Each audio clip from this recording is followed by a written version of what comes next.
कार्यक्रमहरू सञ्चालन गर्छ। लगभग 25% समाचारहरू प्रसारण गर्छ। यसको आम्दानीको मुख्य स्रोत विज्ञापन भएकोले लगभग 25% समय यसले विज्ञापनलाई दिएको छ र 5% प्रमोसनल प्रोग्रामहरू, सामाजिक अवेरनेस क्रिएट गर्ने प्रमोसनल प्रोग्रामहरू प्रसारण गरेको छ। प्रोग्रामहरूमा हामीले स्पोर्ट्समा 10%, 45% प्रोग्राम गर्छ। लोकल प्रोग्रामहरूमा 45%, इन्टरनेसनल कार्यक्रमहरूमा 5% र राजनीतिक कार्यक्रमहरू 25% हामी गरिरहेका छौँ।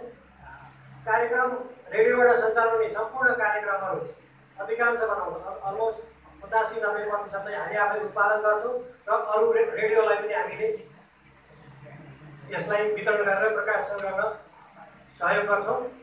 त्यस्तै विजय खबर पत्रिका 2072 साल कार्तिक 24 गते साप्ताहिक रूपमा हामीले प्रसारण गरिरहेका गरेर टेक्निकल रूपमा अझ धेरै ठाउँमा सुनिने गरीबाट हामी निकट भविष्यमै हामी सुरु गर्दैछौँ। यो यहाँको हामीले एकदमै नजिक भएर सहकार्य गर्दैछौँ। हामीले साप्ताहिक रेडियो कार्यक्रम नगरपालिकाको प्रसारण गर्दैछौँ। नगरपालिकाका सबै सूचनाहरू, विज्ञापन, जानकारी, सन्देश, मूलक सञ्चालन गरिरहेका छौँ।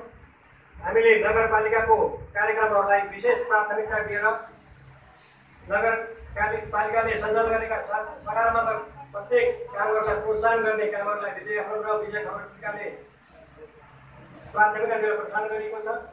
नगरवासीको समस्या, नगरको चाहना, नगरवासीको अपेक्षा अनुसार प्रशासनिक र अन्य विकास निर्माणका कामहरू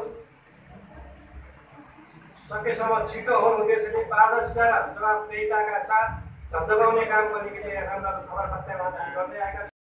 अनुसन्धान एउटा सर्वे अध्ययन गर्दैछौँ। यो भ्यालु चेन स्टडी भनेर गर्न लाग्छ। हाम्रो पहिलो काम हो कम्पनीको तर्फबाट। त्यस्तो हामी अब भविष्यमा थुप्रै कामहरू गर्ने एउटा प्लानमा छौँ, त्यसको योजनामा छ। अब हामीले नगरका प्राधिकारीहरू, नगरका प्रमुखहरू लगायतहरू सदस्यहरूलाई अथवा त्यो संस्थासँग संस्थाले के गर्न सक्छ यहाँहरूको लागि भन्ने एउटा छोटो 1 मिनटमा यहाँ कुरा राख्न चाहन्छु। विजय कन्सल्टिङ कम्पनी मैले अघि भनिहालेँ, यो परामर्शदाता संस्था हो। यसले जुनसुकै सेवा पनि यहाँलाई उपलब्ध गराउन सक्छ। त्यसको अलावा हामी विजय परिवार समग्र रूपमै हामी गैंडाकोट नगरपालिका योभन्दा अगाडि गाविस हुँदाखेरि नै विभिन्न क्षेत्रमा हामी सहकारी गरिरहेका छौँ। विशेष गरेर योजना तर्जुमा, गुरु योजना बनाउने काममा हामीले धेरै लामोदेखि नगरपालिका अथवा गाविससँग सहकारी गर्दै आएका छौँ। रणनीतिक साझेदार हुन चाहन्छौँ। हामी कुनै एउटा प्रोजेक्ट स्पेसिफिक, कुनै प्रोग्राम स्पेसिफिक एउटा सानो कार्यक्रम मात्रै होइन, कुनै समयको लागि मात्रै होइन, दीर्घकालमा सहकार्य गर्नको लागि हामी साझेदार, रणनीतिक साझेदारको रूपमा काम गर्न चाहन्छौँ। यो हाम्रो मेरो अनुरोध हो हाम्रो संस्था सबै सम्पूर्ण संस्थाको तर्फबाट। यहाँले त्यसलाई गम्भीरतापूर्वक लिनु होला। मैले त्यसै एउटा इच्छा मात्र व्यक्त गरेको होइन, हामीसँग त्यसको विशेषज्ञता छ, हामीसँग त्यसको अनुभव छ र हामीमा त्यो गर्न सक्ने हिम्मत सबै कुराले हामी तयार छौँ र हामीले गैंडाकोटलाई केही गर्न हाम्रो पनि एउटा कन्ट्रिब्युसन होस् भन्ने पनि चाहन्छौँ। जनताको अपेक्षा अनुसार आगामी आफ्नो कार्यकाल सम्पन्न गर्नुहुनेछ र साँच्चीकै त्यो अपेक्षा पुरा गर्नको लागि निर्वाचनमा जस्तै आगामी दिनमा पनि जनसमुदायलाई साथमा लिएर अगाडि बढ्नुहुनेछ भन्ने शुभेच्छा र शुभकामना पनि यति बेला व्यक्त गर्न चाहन्छु। म अनुरोध गर्न चाहन्छु कि मानिस जन्मले श्रेष्ठ हुँदैन र उसको कर्मले ऊ श्रेष्ठ हुने हो। स्रोत सबैको एउटै हुन सक्छ, तर उसको पहिचान र व्यक्तित्व फरक तरिकाले अगाडि बढेको हुन्छ। हामीलाई थाहा छ दुध, दही, घिउ, मही सबैको स्रोत एउटै हो। एउटा प्रयोग गर्यो, विजय परिवारभित्रबाट एउटा प्रयोग गरियो कि नेपालको सन्दर्भमा जति बेला राजनीतिक परिवर्तनको लागि नेपाल कम्युनिस्ट पार्टी माओवादीले सशस्त्र द्वन्द्व सुनिकै फरक तरिकाले फरक धारमा अगाडि बढ्ने सन्दर्भमा हाम्रो स्थापनाको 10 वर्षपछि बल्ल हाम्रो अवधारणालाई मनन गरेर, हाम्रो अवधारणालाई स्वीकार गरेर हुन सक्छ नेपाल सरकारले शिक्षा क्षेत्रमा सहकारीको अवधारणा पनि अगाडि लिएर आयो र पछि यस क्षेत्रबाट निकै प्रहार भयो। यसलाई अव्यवस्थित गर्नको लागि र यसलाई अगाडि बढ्न नदिनको लागि निकै प्रहारहरू भए र निकै आरो अवरोह शिक्षा क्षेत्रमा नीतिगत रूपमा सैद्धान्तिक पक्षबाट आरो अवरोह हुँदै राजनीतिक अवस्था र शैक्षिक अवस्था आजको स्थितिसम्म आइरहँदाखेरि हामीले यस क्षेत्रमा यस विद्यालय स्थापना गर्दाखेरि हामी मात्र स्थापित भएनौँ, यस क्षेत्रमा शैक्षिक क्षेत्रमा रहेका भन्नै पर्ने हुन्छ धेरै विज्ञ नगरपालिकाले आगामी दिनमा हामीलाई सँगसँगै अगाडि बढाउन सकोस् र हामी त्यो अपेक्षा गर्न चाहन्छौँ, अनुरोध पनि गर्न चाहन्छु। नीति निर्माणको तह होस् अथवा कार्यान्वयनको तहमा जुनसुकै जिम्मेवारी वहन गर्नु परे पनि विजय सामुदायिक शिक्षा सहकारी संस्था लिमिटेड तयार छ र यस क्षेत्रमा शैक्षिक क्षेत्रमा योगदान गर्नको लागि सधैँ हामी अगाडि रहेको तत्पर रहेको कुरा पनि म अनुरोध गर्न चाहन्छु। फरक तरिकाले काम गर्छ, यो टिमलाई म शुभकामना दिन चाहन्छु। फरक तरिकाले काम गरोस् र फरक यो गैँडाको अरूभन्दा फरक पहिचान दिन सकोस्, त्यो यहाँलाई म अहिले शुभकामना दिन चाहन्छु। सबभन्दा पहिलो कुरा त हामी कहाँ जान्छौँ, कहाँ पुग्ने हो, के गर्ने हो भन्ने कुरा निर्धारण गर्नु सबैभन्दा ठुलो चुनौती छ। अहिलेको अवस्थामा धेरै चुनौती छन् र केही अवसरहरू पनि छन्। हामीसँग नीति नियम छैन, कानुन छैन, हामीसँग स्रोत छैन, तर आकांक्षा बढी छ। त्यो कुरालाई यहाँले कसरी व्यवस्थापन गर्न सक्नुहुन्छ, त्यो चाहिँ अहिलेको चुनौती मैले देखेको छु। यति हुँदाहुँदै पनि अवसर हामीसँग छ, थुप्रै सङ्घ संस्थाहरू छन्, उनीहरूले काम गरेका छन्। ती सङ्घ संस्थाहरूसँग हातै हात मिलाएर जान सकियो भने यसले चाहिँ उपलब्धि हासिल गर्न सहयोग पुऱ्याउँछ होला आवश्यक छ। र रकमको हिसाबले भन्ने हो भने हामीले टोटलमा अहिलेसम्म गैँडाकोटमा मात्रै 1 अरब 66 करोड ऋण लगानी गरिसकेका छौँ आयमूलक कामको लागि। र अहिलेसम्म हामीले हेर्दाखेरि 40 जनालाई विभिन्न व्युत्पन्न वर्गका केटीहरूलाई हामीले स्कुलमा पूर्ण रूपमा 1 कक्षादेखि 10 कक्षासम्म निःशुल्क छात्रवृत्तिको सुरुवात गरेका छौँ। र सुत्केरिया हुँदा, मृत्यु हुँदा र बच्चा जन्माउँदा र त्यो दिनमा हरेकमा हामी के भन्छौँ भने कम्प्लिट सोल्युसन्सको मेम्बर्स, पूर्ण सदस्यहरूको लागि पूर्ण सेवा कसरी दिन सकिन्छ, जन्मेदेखि मर्दासम्म दिनुपर्ने सेवाहरू के हो भन्ने हिसाबमा हामी हरेक प्रडक्टहरू त्यसरी डिजाइन गरेका छौँ। अहिले विपुल सेवा केन्द्र 10वटा सेवा केन्द्रबाट सेवा पुर्याइरहेको छ। तीमध्ये 5वटा गैँडाकोट नगरपालिकाभित्र पर्छन् र अहिले हेर्दा हामी 33,000 सदस्यमा पुगिसकेका छौँ र हामीले काम गर्दा 2 अरब 50 करोड रुपियाँ बराबरको काम गरेका छौँ। जम्मा हरेक सदस्यको लागि स्वास्थ्य बिमा नेपाल सरकारले 2500 रुपियाँ लिएर 50,000 बराबरको स्वास्थ्य बिमा गर्दैछ भने हामी 1250 रुपियाँमा 50,000 बराबरको स्वास्थ्य बिमा गर्ने लक्ष्यका साथ अगाडि बढेका छौँ। यो यहाँहरूको अगाडि छुट्टै आउँदैछ। यसै गरी हामीले विपुलले एटिएम सेवा सुरु गर्दैछ। भर्खरै मात्रै हामीले थाहा पायौँ हाम्रो सम्झौता भएको छ र त्यो आधारमा हामी चाँडै नै विपुलको केन्द्रीय कार्यालयमा एटिएम सेवा सुरुवात गर्दैछौँ। र विपुलले अर्को नयाँ कार्यक्रमको रूपमा मलाई याद छ, सायद यहाँ जनप्रतिनिधिहरूसँग कुरा भएको थियो, 5 वर्ष अगाडि हामीले गरिबी मुक्त गैँडाकोट कसरी बनाउन सक्छौँ भन्ने एउटा बहस चलाएका थियौँ। त्यो कुरा अहिले बाटोमा हराएको छ, कहीँ हराएको छ। म जनप्रतिनिधि साथीहरूलाई यही अनुरोध गर्न चाहन्छु, त्यो कुरा सम्झिनुहोस्। यसमा विपु अगाडि बढ्दैछ, गरिबी निवारणको कार्यक्रमको हिसाबले हामी अगाडि बढ्दैछौँ, सदस्यहरूबाट सुरु गर्छौँ र खुसीको लागि म यहाँलाई अनुरोध गर्छु। 3 नम्बर वार्ड र 12 नम्बर वार्डमा हामी पकेट क्षेत्रको रूपमा अगाडि बढ्दैछौँ। गरिबी बनाइदिन चाहन्छु। र आज यो संस्था यहाँ बोल्दै गर्दा वैशाख 31 गतेको निर्वाचन पश्चात म यो गैँडाकोट नगरपालिकाको उपमेयर पदमा निर्वाचित भए। यो जेठ 4 गते घोषणा भएको थियो। मैले आज अलिकति व्यक्तिगत कुरा पनि यहाँ राख्न चाहन्छु र बधाई थाप्ने क्रममा संस्थाहरूले आयोजना गरेका हरेक संस्थाहरू गैँडाकोट नगरपालिकाभित्र र बाहिर पनि बधाई दिने क्रममा सबै ठाउँमा पुग्दैछौँ। कति ठाउँमा पुग्यो, कति ठाउँमा पुग्न बाँकी छ।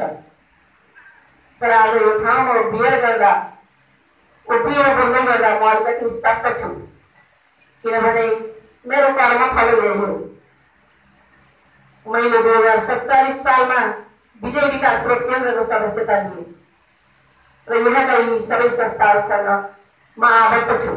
मैत्री, ज्येष्ठ नागरिक मैत्री, युवा मैत्री, सबै खाले मैत्री एउटा समृद्ध नगरपालिका हामीले बनाउने सोच बनाएका छौँ। अब यस्ता संस्थाहरूको अग्रणी भूमिका रहन्छ। यो हाम्रो सोच र सपनालाई अगाडि बढाउनका निमित्त यी संस्थाहरू जुन आज विजय परिवारको रूपले अगाडि छन्, ती संस्थाहरूको अग्रणी भूमिका रहन्छ। विजय विकास स्रोत केन्द्रको कुरा गर्दै गर्दा स्रोत केन्द्रले पस्किसकेको छ। राष्ट्रिय र अन्तर्राष्ट्रिय रूपमा ख्यातिप्राप्त संस्थाको रूपमा आज विजय विकास स्रोत केन्द्र चिनिन्छ। तसर्थ अब 65 जिल्लामा होइन, राष्ट्रिय र अन्तर्राष्ट्रिय रूपमा पनि होइन, अब गैंडाकोटमा कार्यक्रम ल्याउनु पर्यो। विजय विकास स्रोत केन्द्रले बाहिरबाट कार्यक्रम खोजेर अब प्रदर्शनका कार्यक्रमहरू गैंडाकोट नगरपालिकालाई समृद्ध नगरपालिका बनाउनको निमित्त यस्ता कार्यक्रमहरू अब गैंडाकोटमा सञ्चालन गर्नुपर्छ विजय विकास स्रोत केन्द्रले।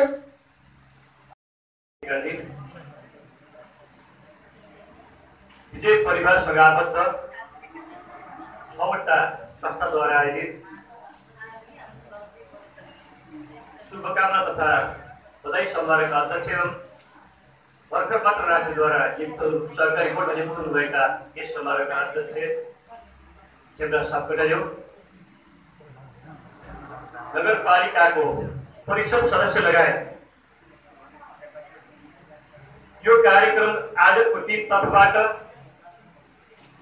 विभिन्न संस्थामा आबद्ध रहँदै आजको यो कार्यक्रम आयोजना गरेर म लगायत हाम्रो सिङ्गो नगरपालिकाको टिमलाई बधाई दिनुका साथ यहाँ उपस्थित हुनुभएका तपाईँ सम्पूर्ण यस संस्थासँग आबद्ध सम्पूर्ण उपस्थित महानुभावहरूमा मेरो व्यक्तिगत तर्फबाट सिङ्गो नगरपालिकाको तर्फबाट हार्दिक अभिवादन व्यक्त गर्न चाहन्छु। अगाडि फेरि साथीहरू धेरै कुराहरू आइसक्नु भएको छ र नगरपालिकाकै तर्फबाट पनि उपप्रमुखज्यूले आफ्ना भनाइहरू अथवा नगरपालिकाले गर्नुपर्ने विषयवस्तुमा केही कुराहरू राखिसक्नु भएको छ। त्योभन्दा पनि मलाई कता कता केशवजीले जुन कुराहरू राख्नुभयो, मैले विगत हामी कुन स्कुलिङबाट आयो, हाम्रो स्कुलिङ भनेको जति बेला यो मुलुकलाई समृद्ध मुलुक बनाउनु पर्छ भनेर राजनीति सुरुवातका प्रत्येक नेपालीको घरमा यदि व्याख्या गर्ने सन्दर्भमा कतिपय राजनीतिक कर्मीहरूले राम्रोसँग गर्न सकेनन् होला, एक दल गर्नु अनिवार्य हुनु आवश्यकता छ। साथसाथै त्यति बेलै पुष्पलालजीले भन्नुभएको थियो हामी आफै स्वाभिमान भएर बाँच्थ्यो भने अथवा आफू पेटमा छटपटाइदिएको अवस्था हुने, म कसैको भिख मागेर मेरो प्राणलाई लामो समय बचाउन चाहदिनँ। यी भनाइ आज धेरै अर्थपछि राजनीतिक तरामा बन्यो भने नदीमा धेरै पानीहरू बहेर गए, राजनीतिक सन्दर्भ भन्यो भने मुलुकलाई आमूल परिवर्तनको बाटोतर्फ डोराउने अथवा मुलुकलाई अगाडि बढाउने सन्दर्भमा विभिन्न घटना परिघटनाहरू भएर मानव क्षति पनि हामीले बिहोर्यौँ। तर विडम्बना अनवटा सञ्चार आश्रमको पनि सञ्चालन गर्ने नेतृत्व स्वाभाविक तरिकाले त्यो नेतृत्व तपाईँ हाम्रै नेतृत्व थियो र अहिले पनि त्यो नेतृत्व कायम छ। मुलुकको स्पष्ट दिशाबद्ध सकेत उहाँहरूले अगाडि सारेको विचार आज संहिताको उदाहरणबाट अगाडि बढ्दैछ। मैले यस अर्थ भन्न खोजेको थियो भने यदि तिम्रो क्षेत्रको विकास गर्छ, तिम्रो ठाउँको विकास गर्नु छ भने तिमी आफै जागृत गर। विचार त्यति बेला आएको थियो। अहिले धेरै परिवर्तन पश्चात धेरै मान्छेको जेलको आवृत्ति पश्चात र मुलुकलाई समृद्धतातर्फ डोराउने विशेषका साथ रहँदै आज त्यो विचारले मूर्त रूप पाएको छ। यस अर्थमा के हो भने राजनीति गर्ने सन्दर्भमा हामी भन्न सक्छौँ पञ्चायत जोगाउने नाममा अथवा पञ्चायत जति बेला पञ्चायत चलेको थियो त्यसको पक्षपाती गर्ने व्यक्ति मणिजमान सिंह श्रेष्ठ थिए। तर हामीले उनको त्यति बेला आफ्नो धर्म निभाएका थिए, यो एउटा यथार्थ पनि हो।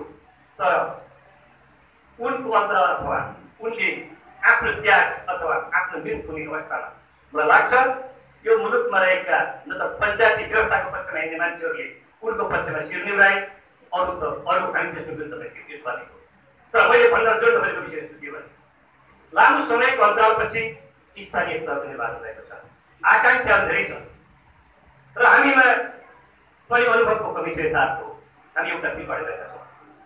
तर हामीमा अनुभवको कमी रहँदाखेरि हामी प्रशस्त अनुभव छ। म यस अर्थमा गर्व गर्न चाहन्छु हाम्रो गैंडाकोट नगरपालिकाभित्र विभिन्न सामाजिक संस्थामा क्रियाशील रहेर काम गर्ने क्रियाशील व्यक्तित्व जसले राष्ट्रिय अन्तर्राष्ट्रिय रूपमा आफूले काम गर्दै सिङ्गो गैंडाकोटलाई आफू आबद्ध भएको स्वास्थ्यलाई वञ्चित गराउनु भएको छ। त्यही शर्त मान्दै रहेछौँ। हामीसँग योजना बनाउन सक्ने खुबी भएका व्यक्तित्वहरू हामीसँग हुनुहुन्छ। त्यसै गरी अर्को सन्दर्भ भन्ने भने यो मुलुक तब संहिता नगएको फर्किन्छ, कुनै हात फर्किन सक्ने अवस्था छैन यो तार्दै।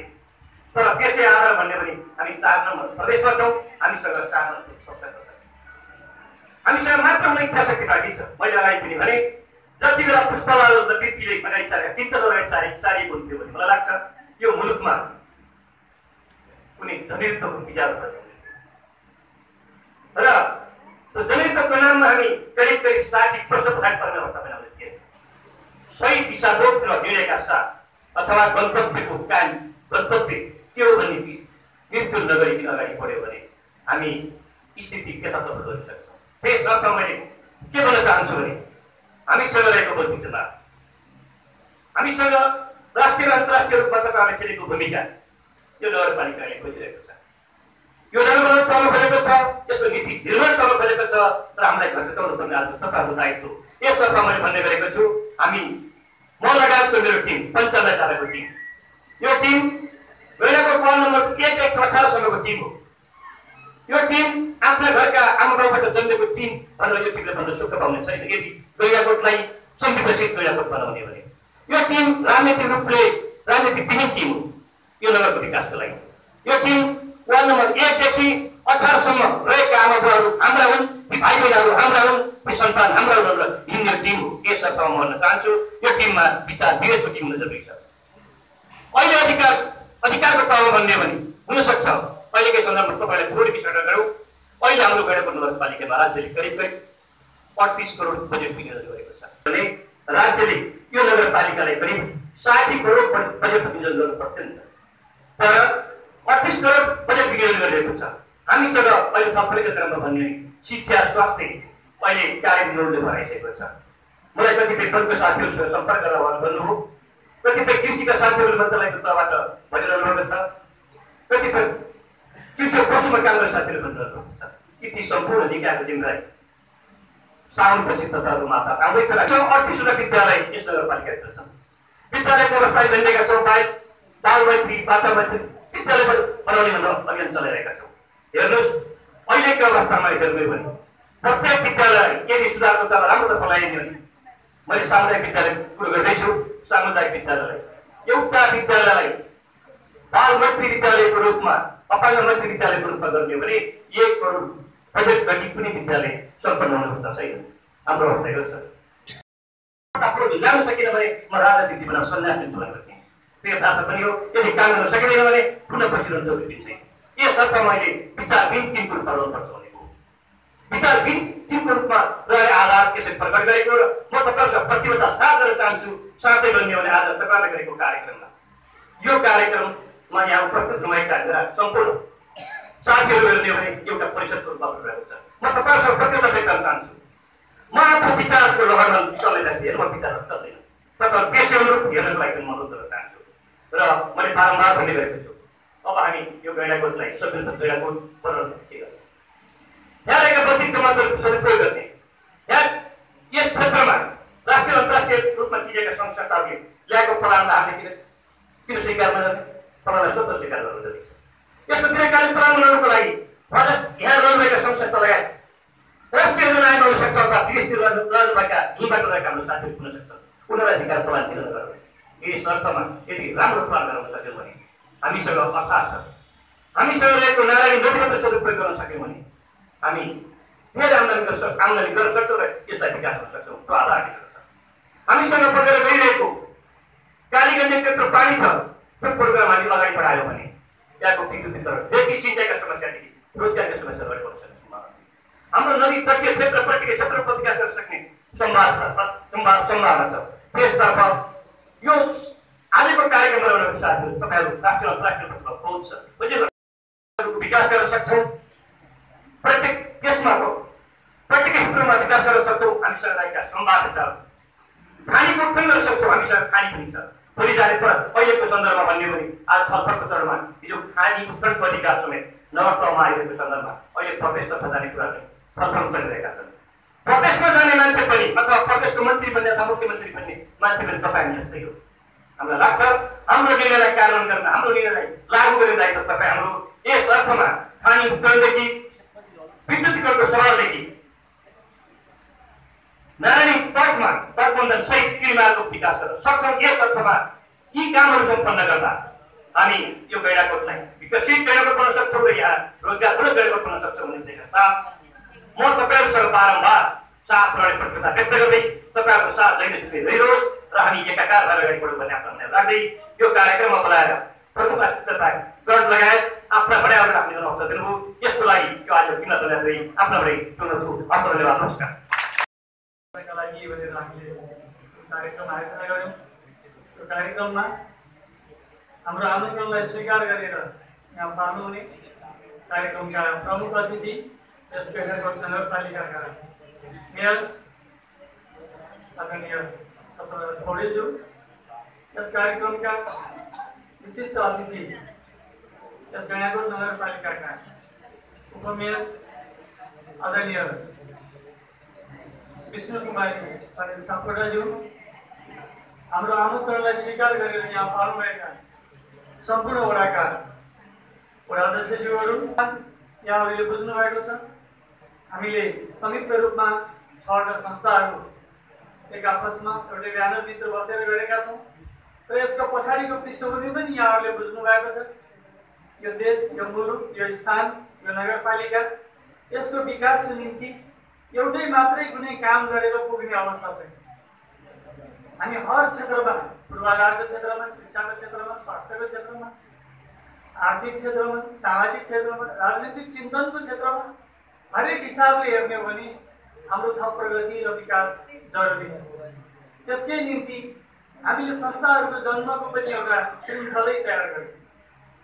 तपाईँहरूलाई थाहा छ यही भूमिमा 2036 सालमा विजय युवा क्लब स्थापना हुँदा तत्कालीन आवश्यकताको हिसाबले कतिलाई यो नौलो पनि हुन सक्छ, अब नयाँ पुस्ता नै आइसक्नु भएको छ, जनप्रतिनिधिहरू पनि 36 सालभन्दा पछाडिकै हुनुहुन्छ कतिपय। यो हिसाबले हेर्ने हो भनेदेखि त्यति बेलाको सामान्य स्वास्थ्य सचेतनाका कुराहरू, सांस्कृतिक कार्यक्रम र खेलकुद कार्यक्रम गरेर युवाहरूलाई परिचालन गर्ने कुराहरू तत्कालीन सरकारले 4 वर्षसम्म रोकेर बल्ल हामीले यो पाएका थियौँ र सूचना सञ्चार अगाडि बढेको थियो। त्यसपछि क्रमशः विद्यालयको अघि भनिसक्नु भएको छ त्यसका अध्यक्षले माधवजीले, एउटा विषम परिस्थितिमा यो विद्यालयलाई हामीले स्थापना गरेका थियौँ र नेपालमा सहकारी शिक्षाको एउटा अभियानको रूपमा सुरुवात गरेका थियौँ। त्यसै गरिकन हरेक संस्थाहरूको जन्मसँग हेर्नुहुन्छ भने विजय लघुवित्तको दुनियाँमा, लघुवित्तको क्षेत्रमा विकासको अवधारणा बोकेका मान्छेहरूले सुरुवात गरेको संस्था हो। यसको छुट्टै अलिकति महत्त्व रहेको छ। त्यसै गरेर विजय कन्सल्टिङको कुरा गर्ने हो भने गैर सरकारी सामाजिक विकासमा काम गर्ने सामाजिक संस्थाहरूले मात्र कतिपय क्षेत्रहरूमा काम गर्न नसक्ने अवस्थामा एउटा कन्सल्टिङको अभियानबाट त्यो क्षेत्रबाट पनि हामीले योगदान गर्न सक्छौँ। हामीलाई गाह्रो भयो, तर यही काम प्राइभेटबाट भन्दा पनि एउटा सामूहिक रूपमा अगाडि बढेको संस्थाबाट हामी काम गर्न चाहन्छौँ भन्नुभयो र त्यो अवधारणामा यसलाई अगाडि ल्याइएको हो र आगामी दिनमा साझेदारीका धेरै सम्भावनाहरू छन्। अघि वसन्त सरले यो कुरा उठाइसक्नु भएको छ। यो समग्र अभियानमा विजय परिवार अगाडि बढ्ने क्रममा यसपछि पनि हामी 1-2वटा नयाँ कार्यक्रमहरू तपाईँहरूको अगाडि ल्याउने क्रममा छौँ र ती बिस्तारै तपाईँहरूलाई हामी अनुरोध गर्नेछौँ। त्यसमा कसरी हामी सहकार्य र हातेमालो गरेर अगाडि बढ्नु सक्छौँ।